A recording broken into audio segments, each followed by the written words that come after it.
Lael Jediah.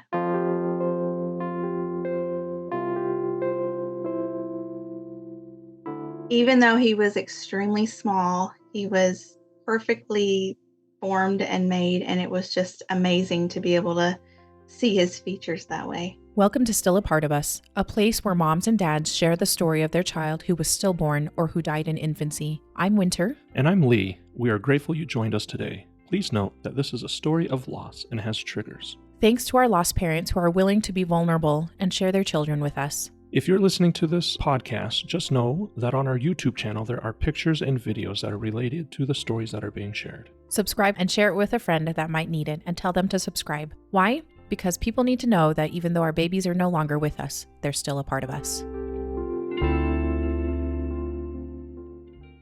Welcome to Still a Part of Us. We have today with us Elizabeth, and when she reached out to us, I was just really excited because this is a little bit different. I guess a lot of us have had some sort of loss prior to our kind of bigger stillbirth or infant loss, and so when she reached out and said she had a number of losses and was wanting to talk about that, I was looking forward to that. I know that is not a thing that you're excited to say that you're excited to talk about, but I'm looking forward to the discussion because I think it will help a lot of other people. So Elizabeth, thank you so much for coming on today for discussing and telling Lael's story with us. So thank you. Thank you for allowing me to be here. Yeah. So tell us a little bit about your family. Tell us what your family looks like right now, and then also kind of at the time that Lael was born, who's all in your family right now? So the dynamic really hasn't changed very much. Lael would be, it was a year that I lost him in August. Yeah.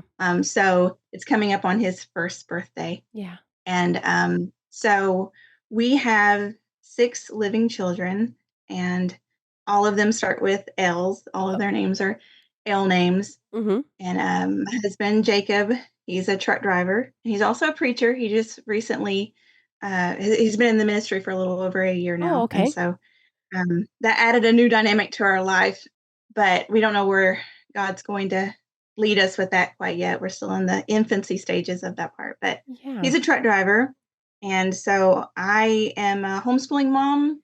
I play the piano for our church, and I actually do a music class with the children at church. So that is a hobby, if you could call it that. Yes. It's quite an interesting one, but we have fun with that. I was going to say super lots of fun. I think that would be so fun. Yeah. Homeschooling is a full-time job. Being a mom is a full-time job in and of itself, but we live in a small town in Western Kentucky. And so it's very quiet. Not a lot goes on around here. Yeah. And what does go on, everybody knows.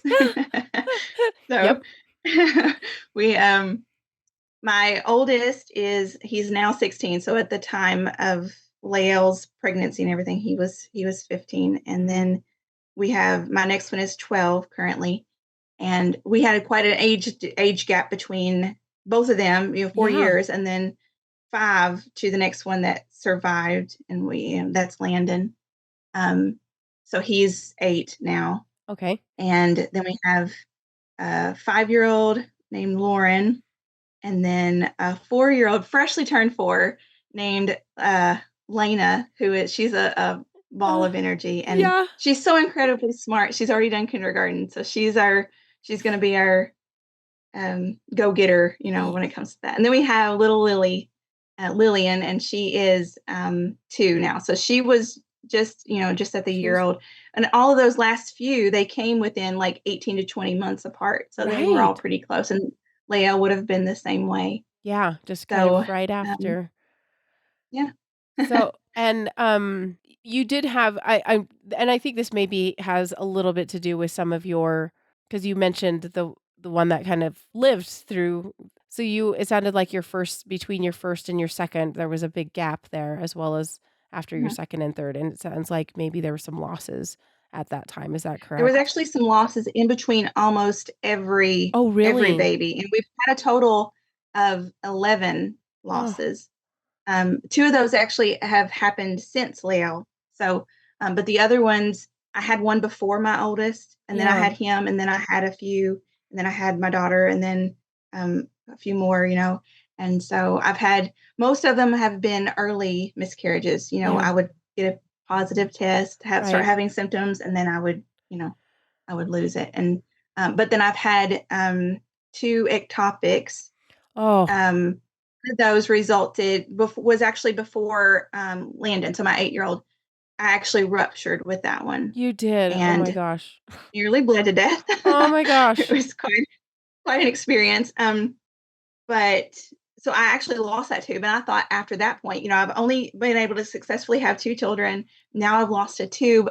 I'm never going to be able to have any more children. I just Yeah. knew that, And then with one, the Lord has just worked miracles, and I can't Yeah. explain it. And I know, even talking about loss, I was telling you on our phone call, I Mhm. know how blessed that I am to be able to have the 6 that I do, and how hard it is, and the struggles that people have to just have 1 or 2. Yes. So I know that I'm extremely blessed, but it doesn't change the Uh, fact that there is pain with the losses that we've had as well. exactly. Yeah. And the whole family dynamic would have changed Mhm. majorly if some of these had survived. So there's Yes. just a There's whole many different, layers. Yeah. there's 2 sides. Yeah, it's Mhm. but I had that ectopic. I actually had an ectopic following Lael. It was very close after him. So but that one I was able to save my tube. So I still do currently have that one. But Okay. and then I had a baby who had I had a subchorionic hemorrhage Uh-huh. with that one, and it affected the growth of it around 9.5 weeks, and then I lost it at 10 weeks, Oh. and then carried it till 12 and passed it. So I actually held that one in my hand, Oh. and it was a little, Tiny, but tiny. Yeah. so I did have that one. But anyway, That is a lot of loss. I mean, I think we need to acknowledge that miscarriages are also extremely hard. I think, because I had a miscarriage before our stillbirth, and I was devastated. And because you just, even then, once you get that like positive pregnancy test, your mind starts going to the future. I think, like, you just start planning for what your family's going to yes. look like, and it changes. Well, I think having the early miscarriages and the later in pregnancy loss, Hmm. while it's a lot harder in some ways dealing with a stillbirth where you have the baby to see, Yeah. at least you have the baby to see. And in a miscarriage, you have nothing. Yeah. You have just going to the bathroom and having to flush everything, and you literally have nothing to hold on to, not even pictures of Yeah. that baby. Yeah. And it's hard in that way because all of the what ifs, you have no visual or anything Yeah. to have, and so there is a lot of difficulty that comes with those too. Yeah, completely. Yes. So just want to acknowledge everybody's heartache for that too, because it is hard. It's a Mhm. different type of loss that is we don't talk about also very much. And hopefully this is a place we can do that. So okay, so you have in general it sounds like though so you've had some success getting pregnant, but then also with balanced with that having a bit of loss and only one tube still left over. But you guys were still you guys have always wanted to have a big family. Is that correct? Is that Well, no. No, okay. I was the oldest. Tell I me was the more. oldest of 7. Okay. I was the oldest of 7 children, and so when I first got married, I was like, "Okay, I definitely want kids, Okay. but I do not want what I grew up with. I do not want, all the kids and all the, Uh-huh. chaos. I just want, like, maybe 2 or 3 and be done." And Yeah. but then it's like once you Yeah. have a baby, for some women it's not that way. Some women are content with 1 or 2, but for me it was like I wanted more, and then I wanted more, and so and now still I even though my husband is like, I'm good if we do, I'm good if we don't. Like, Okay. I still have a hole that I feel like I need to fill with Mm. just 1 more. Yeah. I don't know Yeah. if I'll ever get that, but my OB has offered some hope, so I'm still holding on to it. But Okay. either way, I'm happy with what I have, but I didn't start out wanting In all that I this have. So Yeah. Okay. But was Lael planned though? So you did feel like he was supposed to be in your home? no, we never really planned, but we just let happen what happened. Okay. We Okay. didn't try to work things too much. We just, Gotcha. come what may, let the Lord bless or not, we're Okay. fine. And Okay. and so he actually was a surprise. I actually found out on May the 2nd of 2023, which Mhm. was my 8-year-old's birthday. He was Oh. turned 7 that morning. And I just started feeling funky. And so I tested and it was positive. And then I'm like second guessing myself because, oh my goodness, we really doing this again? Uh-huh. And the only one that was awake or home, I mean, awake of like the rest of the family. My husband was already gone, was my oldest son. So I actually go in the kitchen. I'm like, "Do you see that? Do you see that?" And I was like showing him the test, and so he confirmed. So he was actually the first one that I told about this Oh. pregnancy, and so yeah, That's I kind of was a little fun. bit shocked. Yeah. I mean, because then Yeah. your littlest so Lily, right, Lillian was, Yes, at the time was a year? Year? Less than a year? yes, yes. Well, she was fixing to turn a year old. Okay, Yeah, she would okay, have turned a year old on May the 16th okay, so very or no, close. 15th. Yeah, Yeah. so pretty close to being a year, but still not quite a year, Yes, so that right. would be a surprise and also like, "Okay, I guess this is what we're doing." Yeah. And then how did you tell your husband? Was he out on the road for a long time, or was he just, kinda doing some With local stuff? He was out on the road, and with everyone, I would think, "Okay, I'm gonna do it this way, and I'm gonna, like, do a big surprise," but then I wouldn't. I would end up just caving, and we'd be talking on the phone that night, and I'd be like, Guess what? "Well, yeah." So I just kind of popped it to him, "Guess what?" And so, yeah, I told him, and then just on the phone, and then I went ahead and let our oldest daughter know, but I Yeah. didn't tell anybody else, Oh, and that's what's really unique about him because all these babies that I'd had, I didn't want I went through this little phase of not wanting to tell anybody. okay. But then we'd always end up telling. And so this one, I told my husband, I was like, "Look, I'm going to tell you, but I don't want you to tell anybody, like Okay. nobody. I want to keep this." And so we did the whole entire pregnancy, which I have regrets about that, but then I don't because it made it unique. The whole entire pregnancy, nobody knew I was pregnant Nobody except knew. those. And then I ended up having to tell my mother-in-law when problems started happening because I needed some help with the kids. But other than that, nobody knew. And so we made it to almost 20 weeks. I was 18 and a half weeks when I lost him. And we had already decided at 20 weeks we were going to pop the question to Okay, pop the okay. information to everybody and let them all know. Because I had a belly and everybody it was like they weren't seeing it or they were choosing to not ask me about it because maybe they thought I was just getting fat. I don't know. And I wouldn't try to hide it. I'd be like, but nobody ever said anything. Oh, okay. Well, that I guess that's good, maybe. I don't know. Um, that is fun. That's kind of fun to have, like, almost a little surprise slash your own kind of little secret knowledge of Yeah. what's happening, and I think that's also kind of, yeah, a Yeah. fun different way of doing things with him, so okay, so and For how sure. were you feeling for this particular pregnancy, in the kind of the early Well, that first trimester? the pregnancy itself was actually very easy. With all of my other ones, I'd had like sickness and stuff like that. Yeah. I really didn't have that with him. I Oh. felt incredibly good, which we were doing. We were eating keto. Mhm. We have done that for the most part for the last several years anyway. But I was feeling really good and really healthy, and I don't know if that played a part in it or Oh, not. But okay. I didn't have a lot of sickness with him or anything Mhm. like that. So the only issues that I had was what eventually led to me losing him, Gotcha. which Okay. that happened at 10 weeks. I started having a hemorrhage, another subchorionic O hemorrhage, okay. just like I had with the other one that I lost. Gotcha. So, So, okay, when you did you go into the doctor kind of early on or midwife? I guess what kind of care did you have when early on? oh, yeah.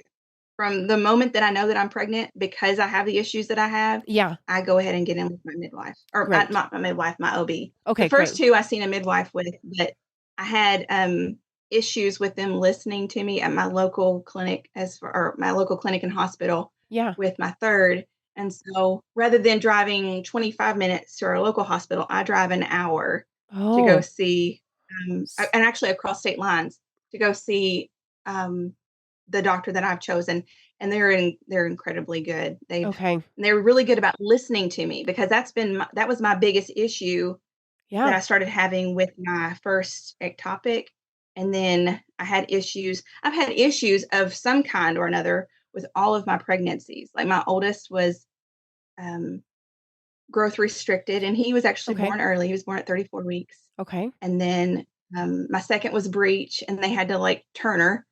And Oh, then my third, he came at 35 weeks, but I could go into the whole story, which it's not about him today, but he was actually born double footling breech, a natural delivery, because they wouldn't listen, which I mean, it wasn't what it was. I kept going in and telling them that something was wrong and he needed to be born. And that was before I was having blood pressure issues, and they would not listen to me. And so when I finally had him, it was too late for them to do do anything else. So he anything. actually came out double footling breech. And it was a miracle that he did, because I actually had a placental abruption with Oh him, my gosh. and it actually came out just moments after he did. So we were within minutes of losing him. And then the woman that I had seen in ER just a couple days before that with him, and I told her, I was like, he needs to be born. And she was like, you don't know what you're asking for. You're asking for a baby to be in NICU and everything. And she didn't even realize I'd had a baby in NICU. I knew exactly what I was asking for, but I knew that something was not It right. was not right. And So they when were I not seen her in the listening. hallway, she wasn't the one that was on call Oh, to deliver, thank the Lord. But yeah. I passed her, and she was like, well, I guess you got what you wanted after all. Like like I had chosen to have an early baby, just, like I Just went for home and purposely funsies. made it happen or I something. know. Yeah, you're like, But "No. anyway, so I was like, Okay. "All right, We gotta change yeah, some yeah." things." So Okay. I go to this other place, and they listen to me, and they know, because of my history, that they need to get me in soon, because I have a history of ectopic and Yes. all of those things. And Okay. I have a heart-shaped uterus, which they think has played a part into all of my early losses, because if it Okay. happens to implant around that the horn, what they call Mhm. it, in the uterus, then it doesn't implant well. Yeah. Okay. So That's that's their theory. but they're aware and they're willing to listen and really take care of you, Yes. it sounds like. So that is Yeah. wonderful. That's great. Yep. And that's frustrating for the other things that you've dealt with in to get to that point, because that sounds Yes. terrible, and I'm like, "What is happening?" Okay, um, you go in pretty quickly, feeling okay. Did you get an early ultrasound? I mean, I'm assuming that that's kind of happening pretty quickly, is that you're getting ultrasounds and Yes. checkups and stuff. Yeah, I went in and they done blood work at first. They won't normally do an ultrasound right away, Mhm. because if your baby happens to be too small and they don't see anything, Yeah. then they worry that maybe they're gonna worry you for nothing. So they don't wanna show nothing on the ultrasound and everything be fine. It's just too small, you know Yeah. what I mean? Mhm. So they typically don't wanna do one on your first visit. So they'll do blood work and confirm that your HCG is high, and at least that's what they do for me. And they do a count like 2 days later and make sure it's It's still going that doubling like direction. it's Yep. supposed to and all Mhm. that.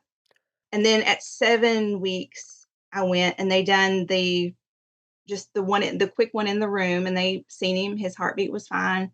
They said everything looked great, and scheduled me for the 12-week, which is typically what they would have done next. And there was no reason to worry about anything at Okay. that point. Everything was looking really well. Okay, great. And you were feeling okay. So when you went to the 12-week, okay, actually between then and between your when you went in at like 8 weeks or so and then 12 weeks, is there anything that occurred or anything that gave you some concern between those Yes, two? that was at the 10-week mark. That's when I actually had to let my mother-in-law know that I was pregnant, because up until that point, being as my oldest is 15, I was able to leave the kids with him and go Yes. to a doctor's appointment without having to tell anybody or get any kind of babysitter. So that was really nice. Yeah. But then that night, during one of the nights during my 10-week time, I started bleeding, and I'm not talking just spots. I'm talking it was pouring down my legs, and I just knew that it was full on miscarriage. I was losing this baby. Um, Yeah. so I called my mother-in-law and was like, well, so I didn't want to tell you this way, but I'm pregnant. Unfortunately, I may be losing it. And Yeah. so if you don't mind, I need you to come here because I need to go to ER. So she really got the brutal end of Yeah. finding out about the baby. Yeah. But she came and sat with him, and I drove myself to ER, and the whole entire trip, I have an hour, and I was bawling. And I'm not one of those that typically, now I probably will today, but I don't like to cry in front of people. I Yeah. don't, I'm one that will shut it all down and hold it all in. And Yeah. when I can get home alone, then I'll, Then you will, let it yeah. out. But Yeah. yeah, but so I was crying and talking to the Lord, and I just said, I don't know what you're doing, and I don't understand why this has to be this way. And if I have my way, and if you would be willing to allow it to be this way, that everything would be okay, that would be wonderful. But at the end of the day, I know you know best. And I know that your plan is greater than mine. And so he's yours to do with as you think best. And all I ask is that you give me the grace to make it. And so I got there and fully expecting them to be like, yep, you're losing it or whatever. And they done the ultrasound and he was alive and well. He was kicking around. He was smaller than what we had anticipated because I should have been measuring at 9 weeks and he was measuring just like at like 8.5 or something like that. It was Okay. like a Just whole lot less than what he ought to have okay. been. And that concerned me because I'm like, oh, that don't sound right. They were like, well, maybe you just got your dates wrong. And I'm pretty sure I know Y- the Oh, dates, but okay, that's fine. They said he looks fine, but that I did have a subchorionic hemorrhage okay. and that I needed to follow up with my OB. So automatically, because I had the loss with the subchorionic hemorrhage before, that didn't give me too much hope. But I followed up with the OB, and she said they done another ultrasound that day, and she said he was measuring not quite as far behind as what the ER, which Okay. the ER technicians are not your Uh, regular OB exactly. technicians. Yeah. But he was measuring like a week behind, but she said, we're just going to consider that maybe you ovulated a little late. And they gave me that new date and said, he's fine. We'll keep an eye on the hemorrhage and we'll just take it day by day, week by week. Okay. And so we did. And he continued to do well. And the hemorrhage got better. I actually stopped bleeding completely with it. I Okay. had another ultrasound at 13 weeks, and I have pictures from that one, and he was gorgeous and looking fine. And then I had one at 15 weeks and he was gorgeous and looking fine. And the place had healed up pretty much completely. And I don't have any pictures from that one, unfortunately, because he wasn't cooperative as far as like letting them get a picture of Yes. his Yeah. face. Yes. But everything looked good. And the OB actually told me, she's like, there's no reason to believe at this point that you're fine. You're gonna have Mhm. this baby and everything's gonna be okay. She said, it looks like you're out of the woods. And I honestly believed that with all my heart that everything had been fine and that God was just going to allow that to be a trying of faith on my part. And that was going to be all it was. And I was going to have a healthy baby and Yeah. everything was going to be fine. Yeah. So that was my last good news. It was kind of downhill from there. Yeah. With the subchorionic hemorrhage loss that you had before, that one, how early was that one? Do you The remember? hemorrhage had started with that one at 7 weeks. So a lot earlier. Well, I mean, several weeks earlier. Yeah. And then at the point that I started having a hemorrhage with Lael, I'd already lost that baby Yeah. because Okay. that one stopped growing because of the lack of nutrients at 9.5 weeks. But I didn't actually lose the baby until 10 weeks, and then I carried that one until 12. And so at 10 weeks was when the hemorrhage started with him. That's right. Okay. And yeah, Yeah. I just like I know so a subchorionic hemorrhage, if I'm not mistaken, is basically like a little spot where it's starting to bleed around the baby, right? Like it's it's a pocket of blood under the placenta. mhm. That sometimes it's just a small portion of it. Yep. Sometimes you never know you have it unless they see it on ultrasound because it's like in the In a middle of it, yeah. and so you don't actually bleed.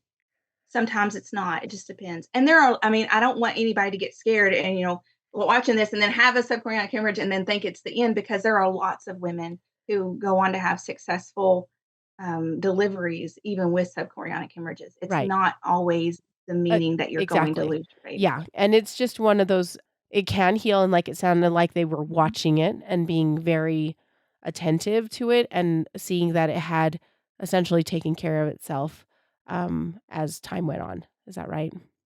Right. Okay. Yeah, they could still see it there, but it had stopped posing an issue, and it looked like it was in the healing stage. But it was just a couple weeks later that things started going downhill. So I don't really know exactly what caused it to go ahead and turn, whether it just wasn't able to heal completely or what. But Gotcha. that Okay. next ultrasound was when we found out that he had passed. So Okay. within that next couple weeks is when things messed up. Okay. So like, so you had the good quote unquote good news, like everything was Yeah, looking good at was it did you say week 15. 15?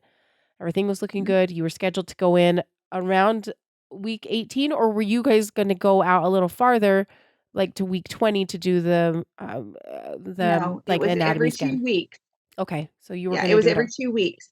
Okay. They were really just more so for my benefit, because you can't do anything they can't do anything for a baby at that point if Nope. something happens, Yeah. unfortunately. Yeah. It's just the way it is, but to keep on top of it for my sake and my sanity and not worrying, and I had the placenta in the front, so Okay. the Yeah. yeah, whatever one that is. Yeah. Anyway, it's skipping my brain right now, The but so anterior I didn't placenta. feel Yeah. him move Yeah. either, Mhm. and so because I couldn't feel him move and know that everything was fine, the only way to check on him was through ultrasound Okay. too. So for lots of reasons, they were doing that.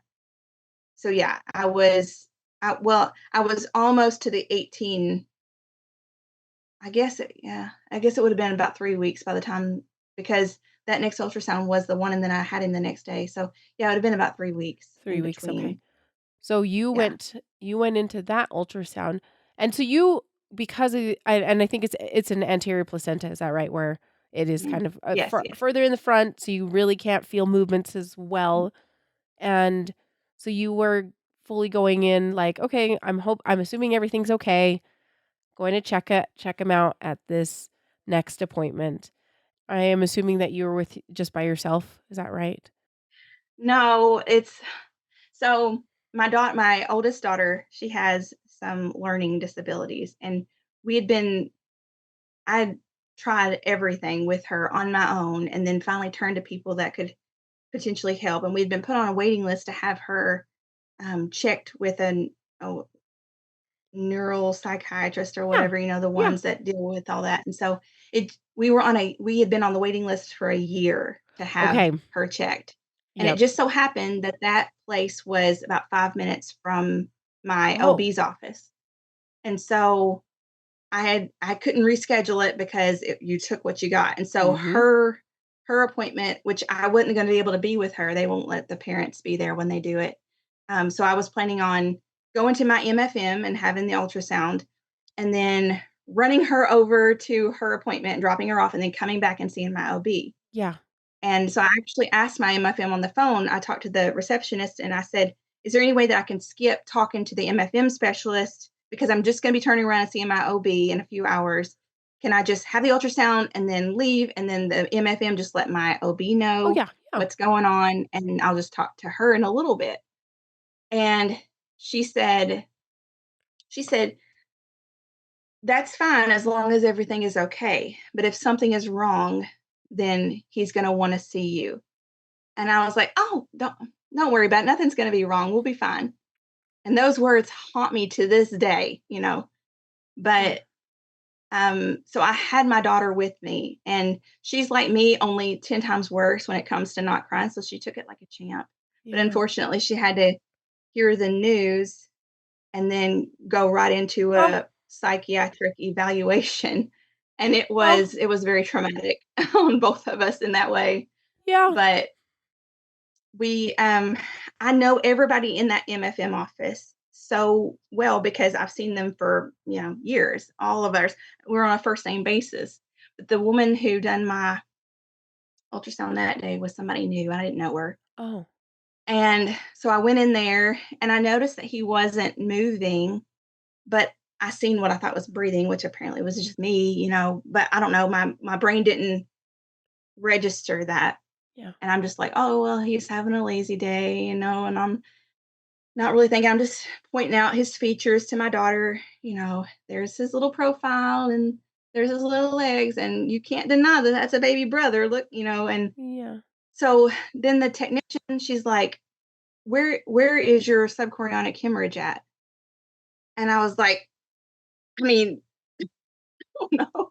Yeah, you're And like, she's like, well, I don't see it, so I need to go look at your last ultrasound and see where it was so I can compare what I'm seeing today. okay, okay. And I understand they're not allowed to tell us, what they're seeing. They're not allowed to diagnose. They have Y to tell the doctor and the doctor has to tell you. I y I understand that. yeah.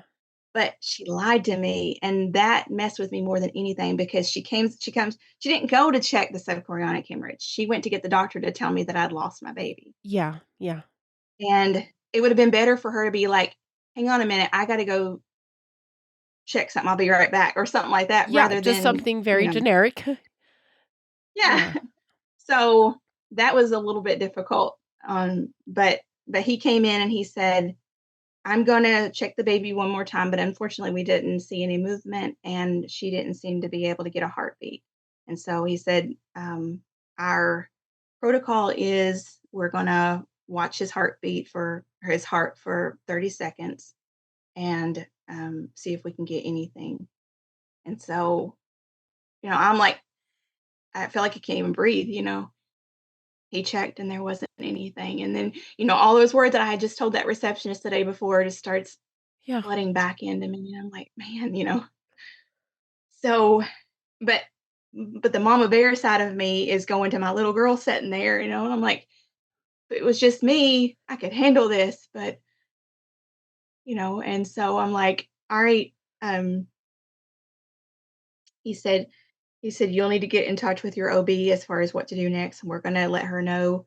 And he's like, "You can sit in here as long as possible." And I said, "No, sir, I gotta get out of here right now." And, so I just got myself together and I got her and we just got out, and we drove kind of in silence. And I'm like, "Are you okay?" And she said, "Do I have any other choice?" And I was like, "No, not right now. You don't." So I gave them a heads up that she had just experienced that. And I was like, "I hope it doesn't affect her testing at all." Yeah.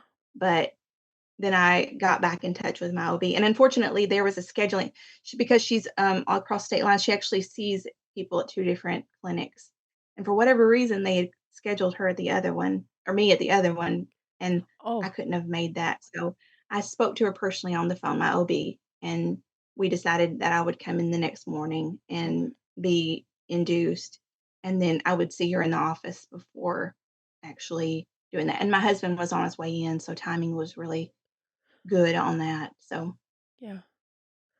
yeah. You got the news and like you said, kinda had to keep it together. When you dropped off your daughter, did you call your OB at right after that, or did you take a moment for yourself? Called my husband. I waited to call anybody until I got her dropped off, Yeah. and then I called him on the way on as I was driving back to go to the clinic and let him know what was going on. Okay. And then when I got back to the clinic and found out that they hadn't scheduled me for that place, That then I called her right okay. there from the clinic Yeah. because at that point, it looked like he had passed about 2 weeks ago because of his growth. So I was 18 and a half weeks, but he was appearing to only be around 16 and a half. Mm, So they thought that he had perhaps been expired for that length of time, and there was kind of a push to get him out. We ended up finding out that wasn't the case, okay. um, but by all appearances, we had to assume that, and so they wanted to get him out sooner rather than later. Just they usually do that because they worry about infection and to the mom, I Mhm. believe. So, you talked to your husband. What did he say? Did he yeah, I guess what did he say? He's a man of few words when it comes to stuff like that. He pressed. He just kind of took it and just asked me, What are we doing? What are they going to do?" With all of my miscarriages, he's not really been emotionally invested too much Mhm. because for men, and a lot of us women, when we experience that, we blame them and think that they didn't love the baby. But the reality is they struggle from the moment of conception. Us women are connected. We're emotionally invested in that little one, and So we're growing emotionally attached from the get-go. But for a man, he doesn't Yeah. have that. And until he can start feeling the movements Yeah. and actually see the baby, he can't really bond too much. And some men can a little bit more than others, but Yeah. generally men just don't It's bond until they see the baby, yeah, I think you it's a know. little yeah, it's a bit harder for sure. So this whole situation actually was different, and he actually did experience more of the pain of loss than he had with any of the rest of them. And to Right. this day, it affects him, but it's because he's seen it, and it didn't really hit him until he's seen him. Gotcha. So Okay. So yeah, he was so also kind of he was there, and he was really strong for me, yeah. on the phone, and was like, I just got unloaded. I'm on my way in, and you know, and because he's a truck driver, I'm used to dealing with things long distance. I'm used to Yeah. he's not right now. He actually is. He comes in the middle of the week and then at the end of the week. So it's not we don't go weeks without Oh, seeing him. gotcha. Okay. Okay. But there for years ago, he would be out for the whole entire week. Mm. So we've kind of developed. That's just how things are, Yeah. Yeah. and I can deal with things without him. And God puts people together beautifully in that he knows some women couldn't handle having a Mhm. husband that's not Mhm. there through the week and not there for her to go through things like that and not there for her anniversary or Yeah. whatever. Yeah. But it's worked for us. Yeah. And, so It's a God is testament. there when he's not. And that's Yeah. a big Yeah. I was gonna say it's a testament to your relationship as a couple and also your like you said, your relationship to God and it sounds like your community too. Even though it's oh small, yeah. I'm sure that there have been plenty of people that have held you up too in those tricky Yes. times.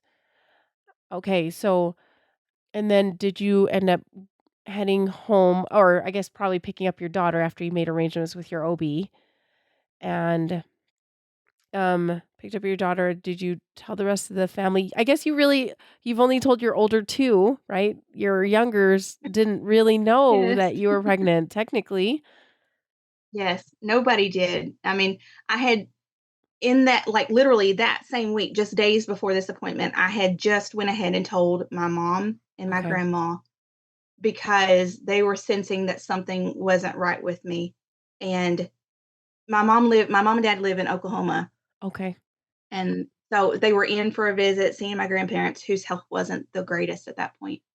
And so I went ahead and told them, Mhm. just the 2 of them, but it was literally just a couple days before, but nobody else knew. So I came home and I broke the news to my kids face to face. I didn't, like, give my mother-in-law a heads up or anything. I was just like it just waited until we were there, and I let them know. And then I actually got on our church has a messaging group where we can send in prayer requests and everything, and I Yeah. actually just kinda broke the news to my family in our family text group. Yeah. And then because I really didn't at that point, I just wasn't in the mood to do the whole phone conversations and everybody ask all the questions and Mhm. all the whatever, I'm still processing this, So Yeah. I just sent a text and a message to our church group that was like, it's not the way that we wanted to tell you all, but we were expecting again, and we were just about halfway through pregnancy, and we had intentions on telling y'all Sunday. Unfortunately, God had different plans, and we've lost him, and I'll be going in the morning to get induced. And I just ask for your prayers right now in this time, and just left it at that. And Yeah. I feel bad for some of the family, having to hear it that way and everything. But because we made the choice to not tell anybody before, that's just the way it worked out. So, Yeah. It's an yeah. announcement and and some news. Elizabeth, when it sounds like you found out that he was a boy kind of earlier on, like, were they able to kind of pinpoint that sooner for you guys? Yes, because I have all the issues that I do, Yeah. they do the genetic testing. Oh, okay, So great. we knew, yes, we knew it like what, 10 weeks Okay. That that it was a boy. okay, And and we'd you wanted another boy because we had 4 girls in a row. yeah, yeah. And not that the girls are great, but the girls are Yes. drama. Yeah. And so we were like, "We need a break from the Yeah. drama, we need a boy." Yeah. That is so So funny. we were really excited. And Yeah. his name was not gonna be Lael, it was gonna be Lawson. I Uh, love, love, love the name Lawson. And uh-huh. all of my boys, they have the same initials. They're Yeah. all L and then C and then our Uh-huh. last name. And so we have Logan Cummins and Landon Chase, and then he was going to be Lawson Cole. Uh-huh. And so I was excited to finally get to use that name because Yeah. I had had it in my list for a Yeah. while. And yeah, so yeah, we were excited that he was a boy. Even the girls, I mean, They were yeah, excited. they were all very excited. Yeah, that's So, it's fun. I think it's fun when you have you have older siblings that are looking forward to, yeah, a new baby in the house. I think that's fun. Okay, so yes. you knew that he was a boy. You guys had names. You had it was in the queue, and it was a good name. Um, so okay, so then, after you broke the news and your husband came in, he was able to get back that night or that evening or so? Mhm. Okay. And then you guys went, Yes. tell me about the next day then, or how that evening was with your family and with him. It was kind of just quiet and, a flurry of like me packing and getting ready for the hospital stay, not really knowing what to expect and getting them all processed and packed and ready to go to Yeah. grandma's. And there was a lot of questions. The kids, they know about heaven and all that, and they know that we have had other babies there, but they couldn't process that this one was going to be a little bit different as far as if Yeah. there was actually going to be a baby to see and hold. And the fact that we had so long, with an early miscarriage, you get excited, but then, it's over. And for a kid, it's much easier to just move on with life. Yeah. But with this one, the hopes of the whole entire family was Yeah. definitely building at that point. And so there was lots of questions as far as why, all that stuff that everybody Yeah. deals with. Mhm. All the kids dealt with that. The only one that really didn't understand, obviously, was our 1-year-old. Right. Um, but everybody else was fully understanding, and so we sent them and got them to her house. I want to say we did it that night. I don't think I dropped them off the next morning. No, I know we didn't. We went ahead and took them that night, and then we got up. We have an hour drive, and they wanted us there at 8 to see Get the yeah. doctor wanted to see me in the office before she First. sent me upstairs because she didn't get a chance to see me the day before. And she is amazing. Like some doctors are just to the point and they just, but she was so loving and caring and invested emotionally. She sat and cried with me. Oh, She was like, I hate this for you. Do you have any questions? We got all that out in the office. So I was very appreciative of that. yeah. And so they because I had a C-section before, they had to be very careful about inducing me. And she wanted to do it gently anyway. She didn't want to like throw my body into a tailspin because it Oh. hadn't even begun to recognize that anything was going on. And so I wasn't the least bit dilated or anything. Mhm. So she wanted to ease me into it. So they started with some side attack. So they sent me upstairs and she told me that I could eat, there that hospital does the where you have the menu and you can call anytime Mm. during the Mhm. day and Mhm. order. And so she told me that I could order food, that she wasn't gonna put me on a food restriction or anything, and that we were just gonna take our time through the Yeah. day. They put me in a little room that off in the corner that had the little leaf wreath on it. And Yeah. the nurses were really kind and quiet, very respectful. And they went ahead and started that first dose at 5:30, and then it was just a waiting game. Yeah. So, uh, around 10 or so, I started getting hungry, and I called to order food, and the lady was like, I'm sorry, it's showing that you've been put on a liquid restriction only diet." And I was like, "What are you talking about?" She's like, "The head nurse has you on a Oh. restricted diet." And I was like, "My OB, my doctor said I could eat." Yeah, you're And like, so she's like, "Well, you'll have to call." So I'm like calling up to the nurse's desk going, "I yeah. want to eat." And they're like, "You're not supposed to." You're like, I was like, Dr. Harris said Yeah. that I You're could like, eat." I got an So okay. I Thank want you. food. So they got all that straightened out. But I was a little bit agitated. I was Yeah. hangry at that point. Oh, totally. Yeah.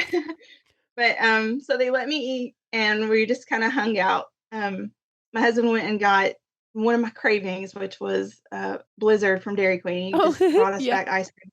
So we walked to the halls and had ice cream, and it was good. It kinda lightened things up during Yeah. that time as I was just cramping occasionally and stuff like that. Yeah.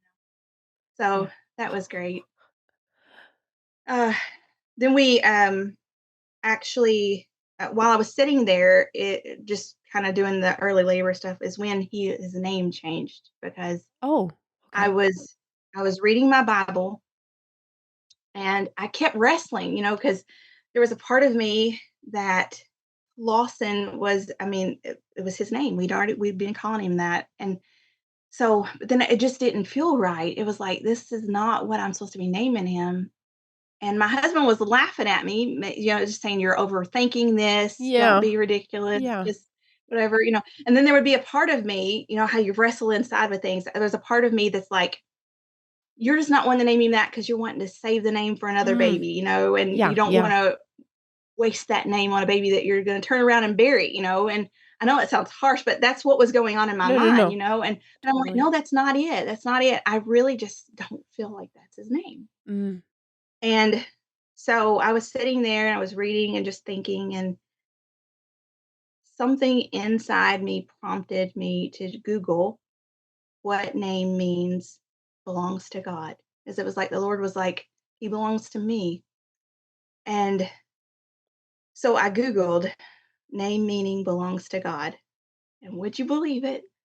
It's an L name. I know, I was gonna say it starts with an L. Yes.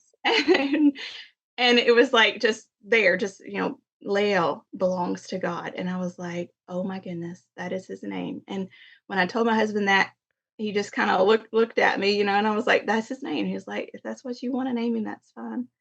And I was flipping down through Google looking at other names, and Jediah means God knows best. Oh, And oh, gave him that middle name.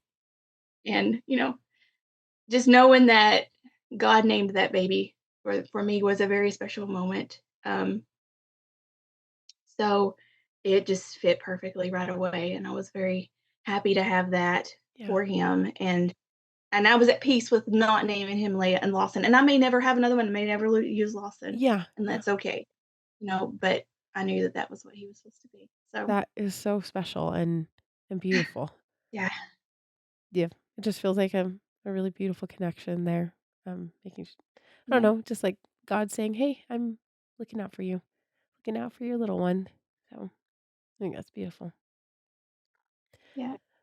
Yeah, I was gonna say, tell me what happened after the, Okay. walking around in Um, the hallway with a blizzard and having a little bit of a light moment.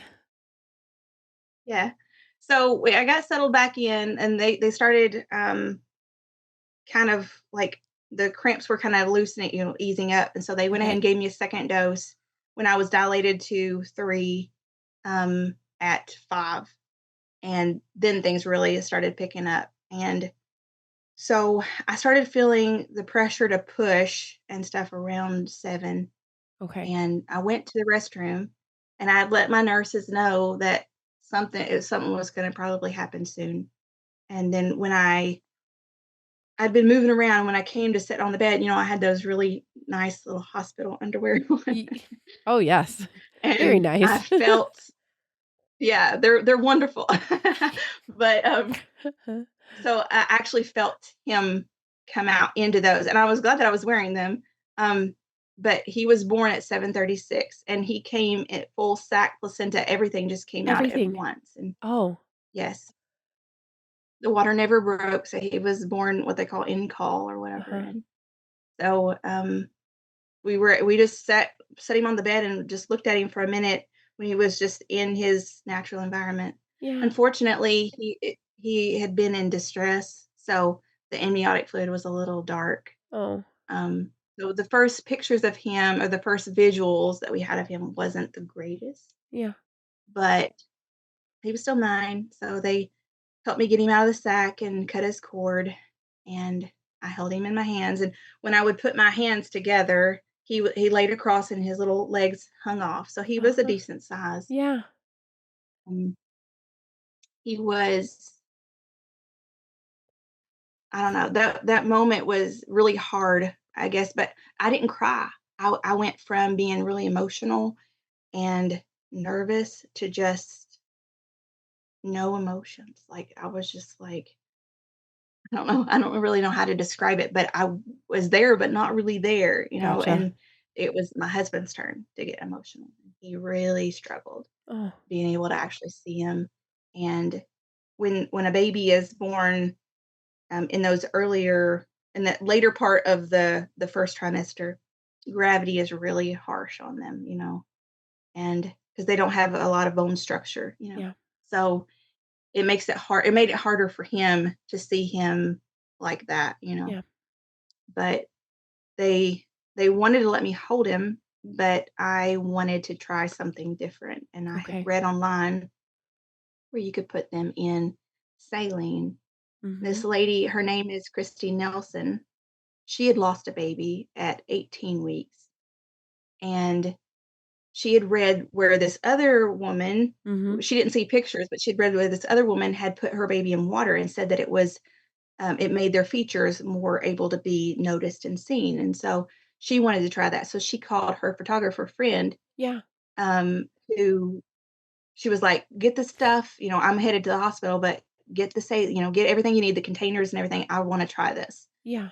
And so she had somebody who was willing to do that. And because of that, I was able to see some beautiful pictures of her baby Oh, in the saline and realized what an opportunity that was. yeah. And so the nurses kind of thought I was a little bit crazy, but I actually brought a mason jar. I brought a couple different containers because I really didn't know what size to expect or Yes. anything. But um, he was 2 pound or 2.4 ounces and was six, six and a half, six, almost 7 inches long, something like Okay. that.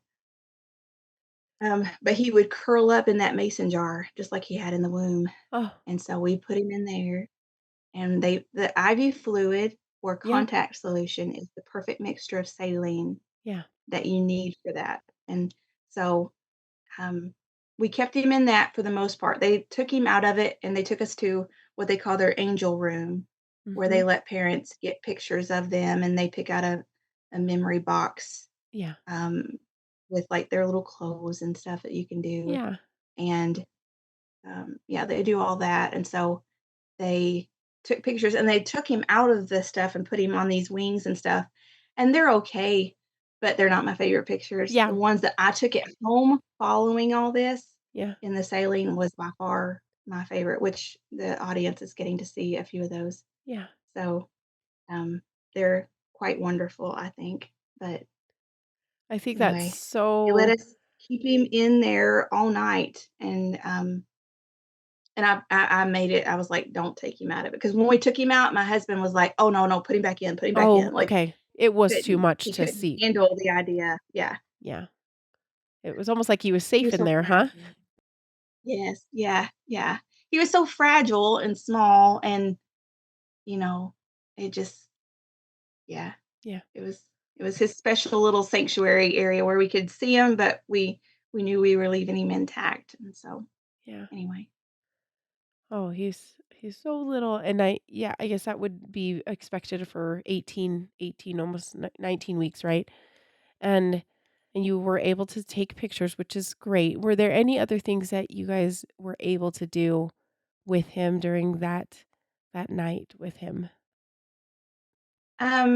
They just let us keep him in our room. They said that we could stay as long as we wanted, and Mhm. because it had happened so late in the night and we had an hour drive, we just decided to stay the night Gotcha. That and, makes sense. um, just rest, which, I mean, I didn't really do much sleeping, but, where other mamas are up at 3 and 4 and 5 in the morning changing baby diapers, I was Yeah. up changing saline, and Yeah. just looking at him, and yeah, I told my husband as we were looking at him there in the room, it was a beautiful picture of God's grace and the love that he puts. The Bible tells us that he knits us together. And you think about the fact that he knows that some are not going to love him. He knows that some are not going to do nice things to the world. I mean, Yeah. the same love that he has for somebody like the greatest saint that you can think of or whatever, or the greatest or the greatest bad person like, that Yeah. you can think of. He had that same love for them in the time when they were in the womb that he took the time, and I told him, I said, "He took the time to design him, all his little features, his little ears, his little tongue, all of it was beautifully perfect, and he took the time to design him Yeah. and make him knowing that I was gonna lose him, Yeah. and he still did it, and that was an amazing moment to just be able to see all of his, his little fingers, everything was perfect and beautiful, and, what love that a creator would have for us in that way. It was a beautiful moment. Yeah. And I was reading, they told me that he started having issues about it. He couldn't have passed 2 weeks before because he was in too good of shape, like he would, So his body was but fairly good, like, in general, was looking yes, okay. right. Yeah, yeah. Um, but most like and they we didn't have an autopsy or anything like that, but most likely what happened because of the way things played out was that the placental, hemorrhage turned into a small abruption, and basically he Gotcha. started not getting nutrients and stopped Oh. growing and basically starved. And when I first heard that, like I broke, like he was in distress when he passed because he couldn't get enough nutrients, Yeah. and that was rough. Yeah. But um, I know that God was with him through it, and you know, so I just have to comfort myself with that. I realized that he would have started having issues like 2 weeks before, and I got to thinking, and 2 weeks before, I'd heard a message preached by a man months before, and something just was like, "You should go back and listen to that again and write the outline to that in your Bible." And so this man is a preacher who lost his 8-year-old son. His 8-year-old son was hit by a car when he was Oh. checking the mail. A couple weeks after he passed, he preached this message on happy when I'm hurting. And I talked about how John the Baptist was in a really bad place, and yet God and Jesus was like, "It's okay, just, you know, be comforted in the position that you've been chosen to be in right now, because I have a greater plan." And he was talking about just being happy regardless of the situation that you're in because of the plan that God has. And I wrote all that down and realized that that was probably around the time that stuff started happening with Lael. Oh. And the timing just couldn't be coincidence in my opinion. But so I actually had that outline out there and set and had him sitting on the little table in his little jar and read that and cried so much during that moment. But it was special for me just knowing that even weeks before all this happened, God was preparing my journey to be able to have the comfort there that I needed in the moment that I was going to need it, and I had no clue. Yeah. So Uh, I I just wanna say I agree with those kind of things. I feel like God does he puts a lot of plans in motion, not seen a lot of times way, way in advance, and it doesn't manifest itself until quite some time, and sometimes when you look back, you're like, "Oh, oh, okay, I see. I see your hand in my life," that's yeah, has happened too many times in my life to yeah, ignore. So, sounds like a beautiful time that you had with him and then also with God and just being able to reflect on how he's affecting your life and helping you in those times. So you guys stayed the night at the hospital and did you feel like it was a good time the next day to go home? And I guess maybe what were they starting to talk to you about what you guys were planning on doing with Lael's body? yes. They told us that well, I wanted to just take him home with Mm, us, like when we came, because I wanted the kids to be able to see him, and mhm. they said that it was against policy to do that, and that I had 2 options. Well, I actually had 3. One was to have him cremated, one was to have him buried in what they call their angel cemetery. It's just like Yeah. a mass burial type thing. They have it 2 times a year, Yeah. and they basically bury all the babies lost within that 6-month time Yeah. in one area, and they have, like, all of the families that have lost come together and do this. Oh, okay. Or we could go through, a funeral home And and then also take care of the burial on our yeah. own. So I definitely didn't wanna have him cremated. So I chose to have him delivered and with the funeral home. And because we were over state lines, it was a little bit more complicated, Oh, yeah. unfortunately, because Yeah. that state's Indiana, we were crossing into Indiana. So Indiana had to the funeral home that was like literally 5 minutes up the road had to come and Yeah. get him. And then my chosen funeral home here locally had to drive and go pick him up from that funeral home and Yeah. bring him Okay. home. And so they told us that I was told it wouldn't be any cost. And but then our funeral home ended up saying that there was $150 charge on the other funeral home's part, but that Oh, and they had paid it, but we were expected to pay it for oh, them, okay. pay it back to them Yeah. basically. And that was a little bit of a blow because we were expecting Yes. that. But Yeah. obviously, we're going to pay it if that means that we can get our son Yeah. released to us. And so we paid it and brought him home. But I had to. We left the hospital that morning at like 6:30 because at that point we were awake. We weren't going to go back to sleep. Our other kids needed us Yeah. now more than ever, and I figured the sooner we left and got things going as far as getting him Mhm. transferred, the sooner we could get him on this end. So I wrapped him up in a blanket, even though he was in a jar. I wrapped that in a blanket, and I was like, take care.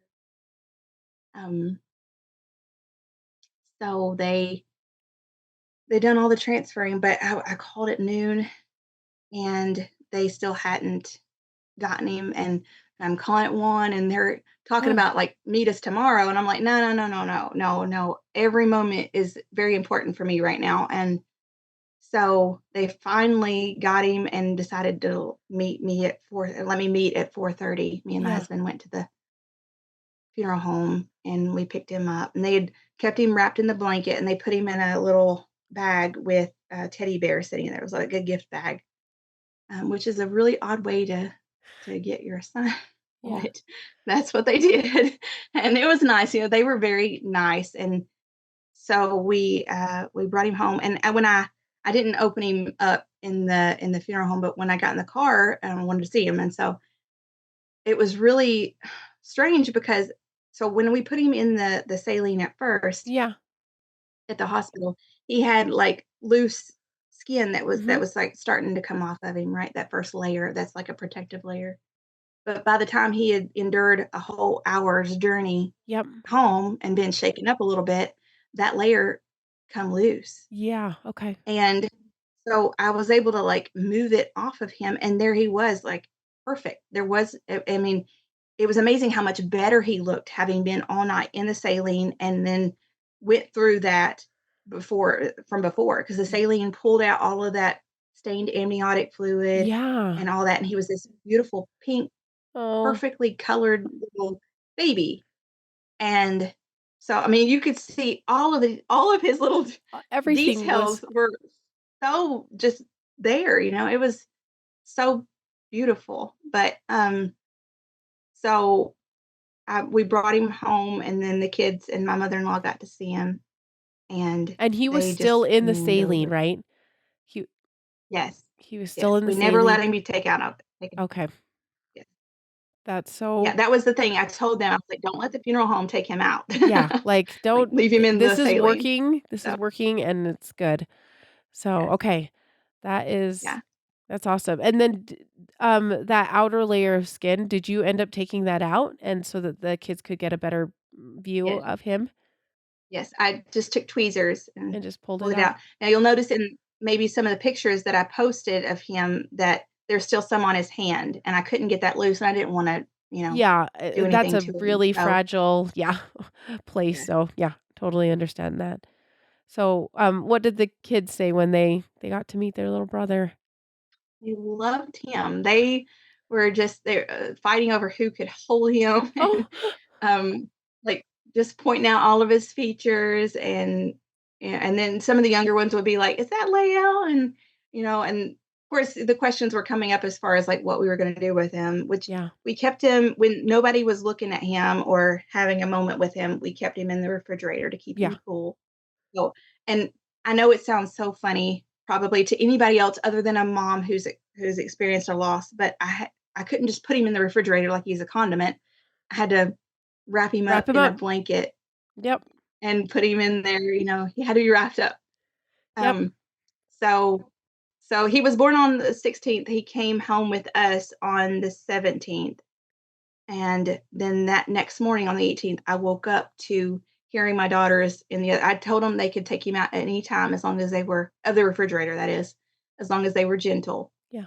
And so I woke up to hear them in the room mooning over him, just talking Just about all of his little features oh, and everything. So it was a really precious little moment. But so yeah, it was good. None of the rest of the family got to actually see him, like mhm. extended family, other Yeah. than my mother-in-law, because most of my family live out of town. None Yeah. of them live around. Oh, my brother and my sister-in-law, they did. They came over and brought us some food, and they got to see him. Oh, good.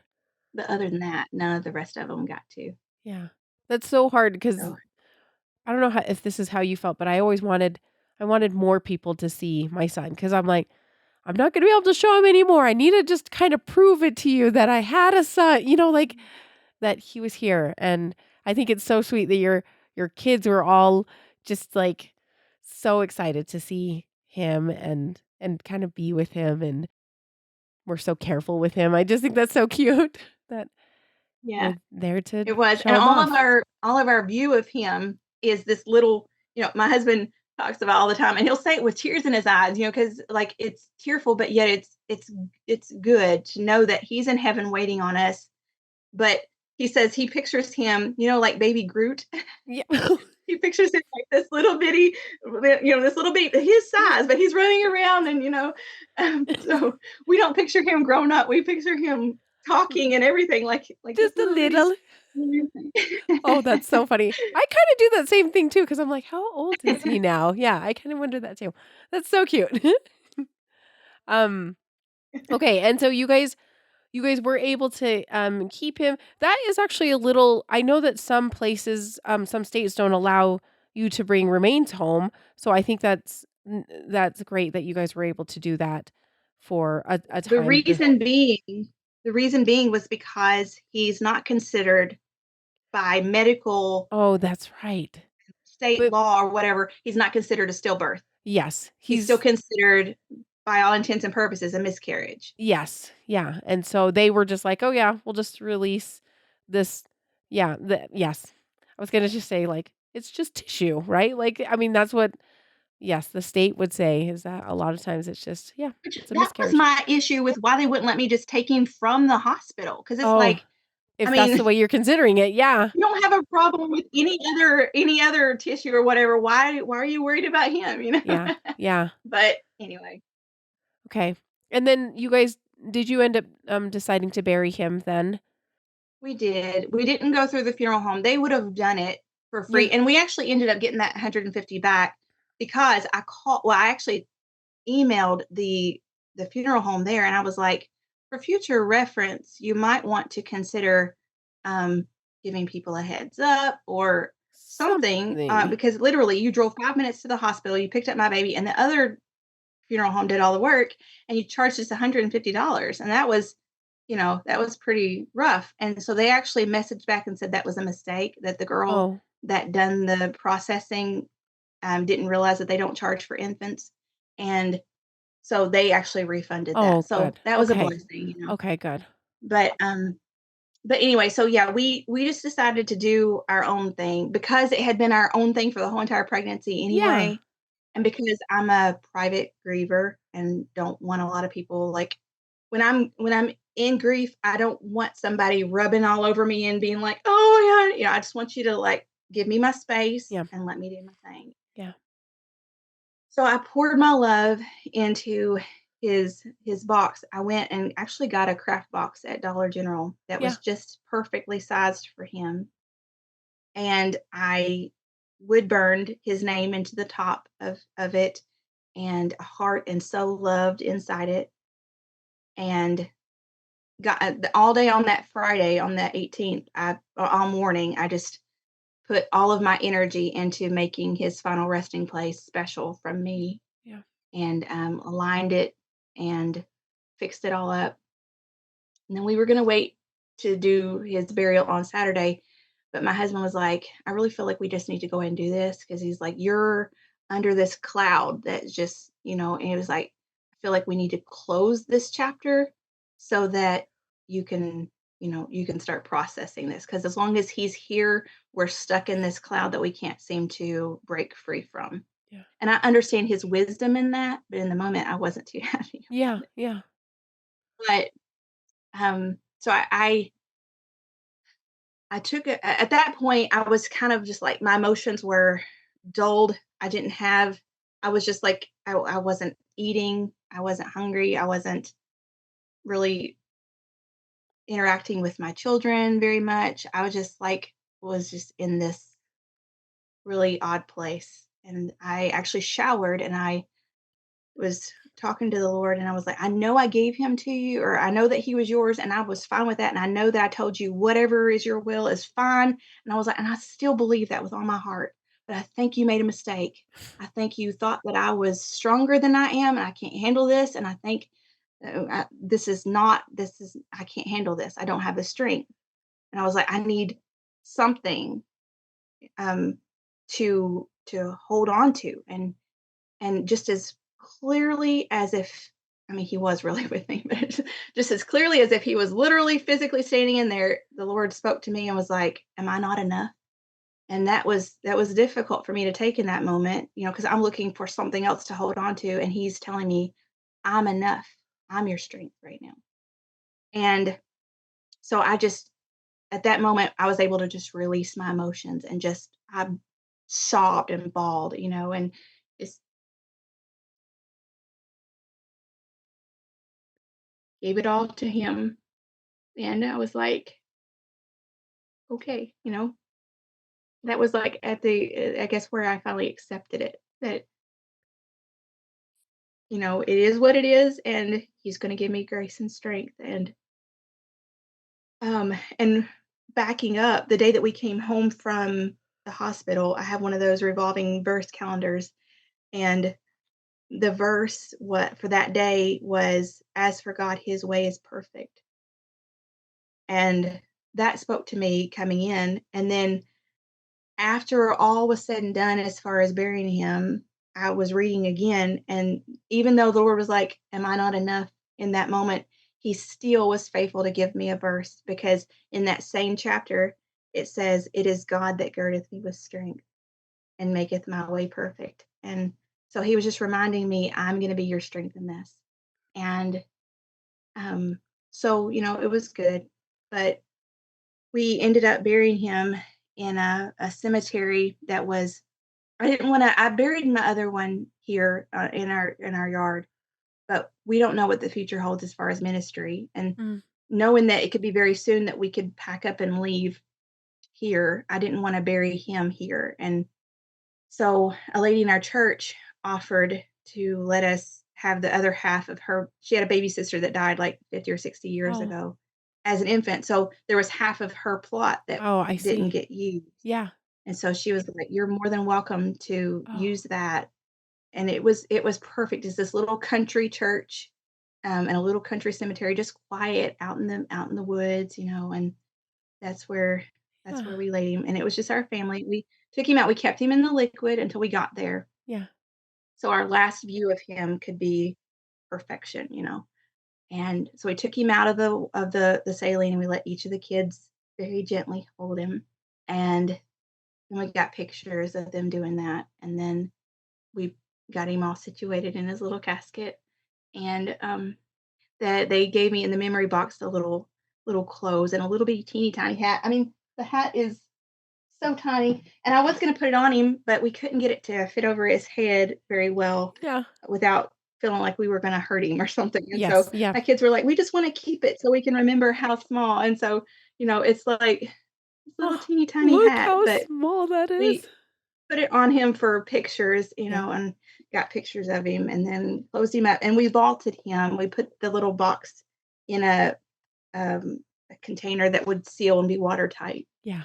Um, and then we all went back, and as my husband was digging the hole and putting him in there, we listened to a song there's a couple that sings Mhm. they sing a song called Little Feet on the Street of Gold. And the chorus is little feet on the street of gold, the Savior's face they now behold. No more sickness, pain, or fears. Though we never saw their face, we'll meet with a warm embrace, where we'll know as we are known on that day when all the family makes it home. So we listened to that as a family while he was getting him situated, and then we all held hands and we sang till we meet at Jesus's feet, and that just a little chorus of that hymn, and said our goodbyes, and so it was good and it was healing. And I don't think I could have asked for a better ending for, I know it's on an ending, but Right. the ending as far as the time we had with him, Yeah. it was very special. Sounds so beautiful, like, and peaceful with your entire Yeah. family. Oh, I'm so sorry. I just think of how difficult that entire process was, and to have to say goodbye for a short time, right? But still a goodbye for a little bit. So, but Elizabeth, thank you so much for sharing Lael's story. I'm looking forward for you to like be with him again. I don't know. I just think that it's going to be Yes. beautiful. Well, with him and his 10 brothers and sisters up there, Mhm. we've got a whole choir waiting on Yeah. us on the other side. Exactly, So we're pretty exactly. excited. Yeah, that is wonderful. But thank you for taking the time to tell this story with us today. My pleasure.